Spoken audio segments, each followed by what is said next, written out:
hear my breathing? This damn wheezing that's tearing my chest apart. What about the sound of my heart? It's pounding like it wants to break through my rib cage and escape on its own. But I can't escape. There's nowhere left to run. Right now, in this moment, my entire world has shrunk down to the dark, damp space under an office desk and a wooden door just 2 meters away from me. Do you hear the sound of its claws? That sound of something like metal dragging across wood. It's outside. It knows I'm here. It's caught the scent of blood. The door hinge is groaning. 1, 2. The third strike was harder. The door is breaking. God, I can't believe it. Just 2 weeks ago, the biggest problem in my life was that my loan payment was overdue, and Leon had forgotten to fix the office coffee machine. Now, right now, the only thing I have is a piece of broken glass in my right hand that's cutting my skin because my hand is shaking so hard. The door opened. I see that shadow, those red eyes. God have mercy. Let us go back. Much further back than this room. Back to the day when the world was still in color. You might think it all started with a nuclear explosion or a meteor hitting the middle of the city, but no. The end of the world was much quieter, more insidious, and more silent than what Hollywood had fed us. It all started with a cough. I remember it was Tuesday. Leon and I were on the subway. It was crowded as usual, packed shoulder to shoulder. A man in a suit was standing in front of me. His head was down, checking stocks on his phone. Suddenly, he coughed. Not a normal cough from a dry throat. A cough that sounded like it was torn from the depths of his being, from where his soul was attached to his body. He held a tissue to his mouth. When he pulled it away, it wasn't white. It was black. Black blood. People backed away a little, with those typical looks that said, "Oh great, someone else is sick." The man fell. He didn't convulse, he just froze. And then, the first scream rang out. The man lunged and grabbed the neck of the person next to him, not for help, to tear it open. For the first 3 days, the news said it's under control. They said it was a mutated virus, a type of advanced rabies. They told us to stay in our homes, that the army was coming. Like obedient children, we locked the doors and sat in front of the TV. We were snacking on seeds and posting stories. Quarantine time. How stupid we were. The internet was still connected. The videos were uploading one by one. A video of a hospital where doctors were throwing themselves out of windows to avoid being caught by those creatures. A video of a policeman pointing his gun at people, but his hand was shaking because he couldn't shoot his neighbor. On the 5th day, the city began to smell like burnt meat. It was as if someone had thrown the entire city into a furnace. The power went out, and when the electricity left, silence arrived. Not a peaceful silence. The silence before the storm. The silence of an ambush. My husband Leon and I were trapped in our 4th-floor apartment. The water had been cut off. Our food rations were running out. 2 cans of beans and half a bottle of mineral water for 2 people. The voice of the neighbor across the hall, Mrs. Miller, had gone silent 2 days ago. The last time I heard her, she was pleading, "Son, it's me, your mother. Don't open the door." And then the sound of bones snapping. That night, Leon and I stayed awake until morning. I had my head on Leon's lap and was crying. I said, "Leon, are we going to die?" He stroked my hair and tried to be strong, but I could feel his hands trembling. He said, "No, my dear Jill, morning will come, the army will come." But the army didn't come. No one came. On the 7th day, we decided to head out. Staying meant death, either by thirst or by being eaten by the neighbors. Our plan was this: get to the parking garage, get in the car, and head toward Leon's father's forest cabin. We thought it would be safe there, in the middle of the woods. We thought nature would give us sanctuary. What a naive thought. We packed our backpacks. A kitchen knife, a screwdriver, a flashlight with weak batteries, and that tiny bit of water. When I opened the apartment door, the stairwell was dark.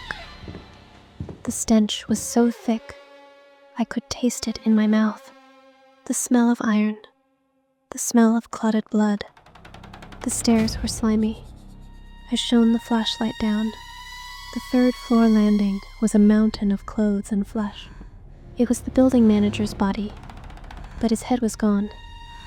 Leon squeezed my hand. He said, "Don't look, Jill, just look at my back." We went down slowly, step by step.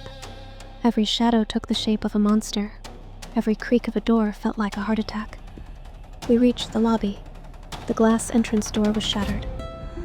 A cold wind blew in, rustling the torn curtains. The parking garage was on level B1. We had to go down. That was the realm of darkness, a place where sunlight never reached. I heard the sound of feet dragging on the ground.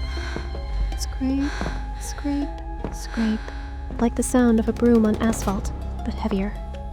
I swung the light around. Between the pillars, next to the neighbor's car, something was standing there. It was tall, but hunched over. It was wearing a security uniform. Our building's guard, Mike, the man who always smiled at us and brought us our mail. Now he turned toward us. His face, the chappy arc, his jaw was hanging off. A piece of his throat had been torn out. He wasn't Mike anymore. He was just a killing machine. He growled, a sound that didn't come from the back of his throat. It sounded like stones breaking. He ran toward me. I screamed. Leon pushed me toward the car. "Get in, Jill." My hand was shaking. The key wouldn't turn in the lock. Mike reached us. He slammed against the window. The glass cracked. I got the door open and threw myself inside. I turned the ignition. It started. Thank God, it started. I slammed my foot on the gas. I hit him. The sound of the front bumper hitting his body made me sick. He was thrown aside, but he got back up. They don't feel pain. They don't understand exhaustion. They only understand hunger. We sped out of the parking garage. The street. Oh God, the street. It was as if we had entered a war movie. Cars had been abandoned in the middle of the street.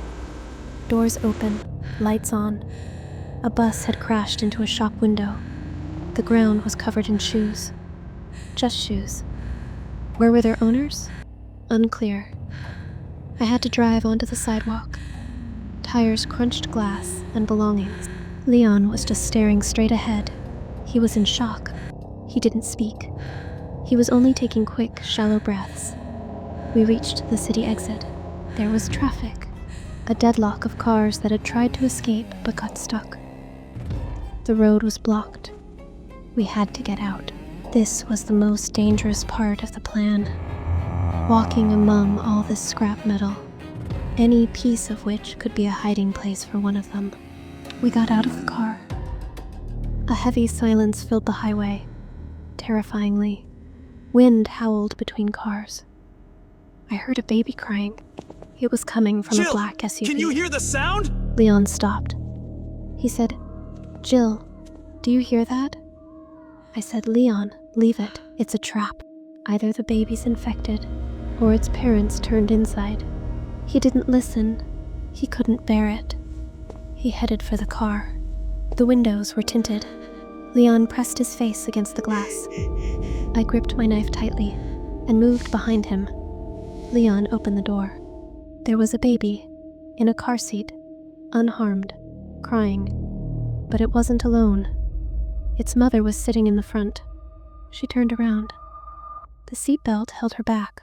Otherwise, she'd lunged at Leon. The mother's face was veined black, eyes bloodshot. She reached for Leon. My husband froze. He grabbed the baby and pulled it out. Then a growling sound came from behind us. I turned around. They were coming between the cars. A pack 10, 20, maybe 50 of them. They had caught the scent of our fresh meat. The baby was crying in Leon's arms, and that sound was like a dinner bell to them. Run, Leon, just run. We ran and jumped to the other side of the road. We entered a dirt field. They were right behind us. I could hear their breathing, the sound of their teeth gnashing. The ground was muddy. Our feet were slipping. Leon was slower with the baby. I pulled his hand. Hold on, we'll make it to that shed. It was an old shed in the middle of the wasteland. We reached the shed. Its large iron door was closed. I pounded on the door. Is anyone there? Help us! Nothing. They were getting closer. 50 meters. 30 meters. Leon fell. Baby rolled aside. My leg! He screamed, twisted his ankle. I turned back to pick him up, but it was too late. The first zombie arrived. A man in torn work clothes.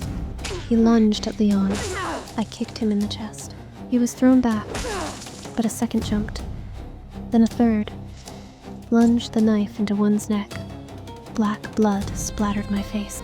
I was blinded for a moment. I could hear Leon's voice. Jill, take the baby. Jill, go. I couldn't leave him. I stabbed frantically, but they just kept coming. They swarmed over us like locusts. They had grabbed Leon and were dragging him away.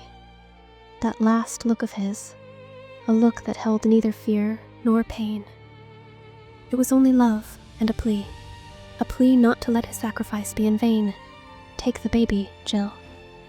Those were his last words. Before his voice was stifled, under the onslaught of those creatures, I grabbed the baby and ran, like a coward.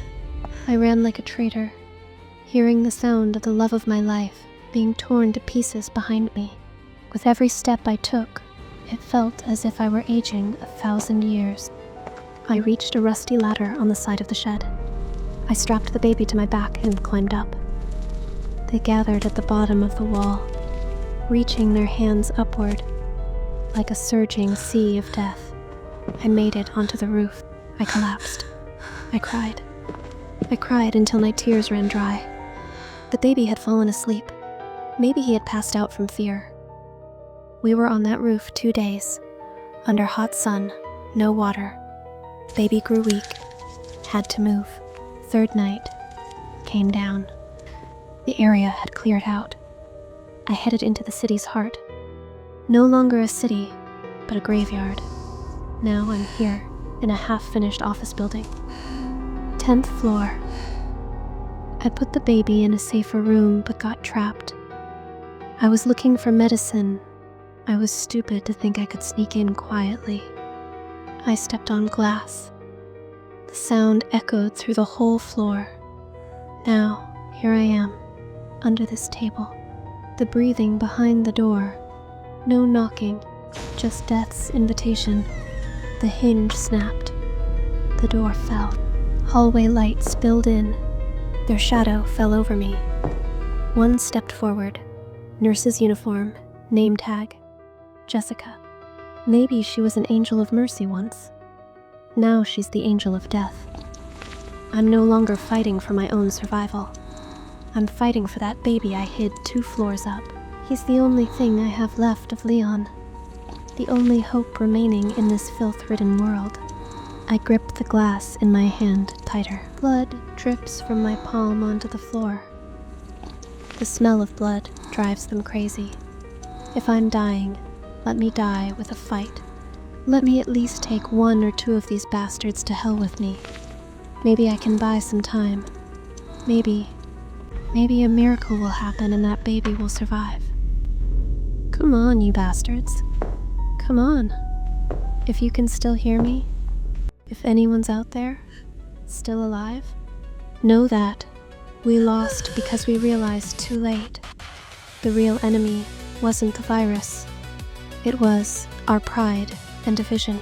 The you who are alive. Don't repeat our mistake. Find each other. Don't stay alone. Loneliness means death. If you want to know what happened to that baby, and whether anyone heard my screams or not, If you want to know what was on that flash drive I put in the baby's pocket before I died, subscribe to the channel right now. Don't forget to like, as it helps the algorithm reach more survivors with our voice. Write hope in the comments so I know there are still living people out there. Until the next story, if you're alive, stay strong. Goodbye.